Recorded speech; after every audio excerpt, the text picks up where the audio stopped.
असं म्हणतात, तुमचं मूल 12 वर्षाचं होईपर्यंत तुम्ही त्याच्यासोबतचे 75% क्षण जगून झालेले असतात आणि 18 वर्षाचं होईपर्यंत 90% वेळ निघून गेलेला असतो. त्यांचं हसणं, रडणं, हट्ट करणं, पसारा करणं हे सगळं एक दिवस हळूहळू कमी होईल. ते त्यांच्या जगात, त्यांच्या मित्रांमध्ये बिझी होतील. पण आज त्यांना तुमची गरज आहे. त्यांना खरंच काय हवं माहीत आहे? तुम्ही स्वयंपाक करत असताना ते मागून येऊन म्हणतात, आई बघ ना, आणि आपण म्हणतो आत्ता नाही, मी खूप बिझी आहे. पण त्यांना फक्त 2 मिनटं हवी असतात. तुम्ही वळून बघावं, हो सांग ना बाळा, असं म्हणावं. ते ड्रॉइंग घेऊन येतात.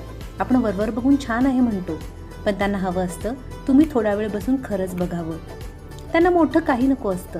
त्यांना फक्त तुमचा वेळ, तुमचं लक्ष आणि तुम्ही हवे असता. म्हणूनच थोडंसं थांबा आणि ऐका. ते म्हणाले, आई खेळूयात ना गं, तेव्हा हो म्हणा. ते काही सांगायला आले तर थांबून ऐका, कारण हे छोटे छोटे क्षण उद्या फक्त आठवणी बनतील आणि एक दिवस तुम्हालाच त्या क्षणात परत जायची खूप इच्छा होईल, पण ते शक्य नसेल.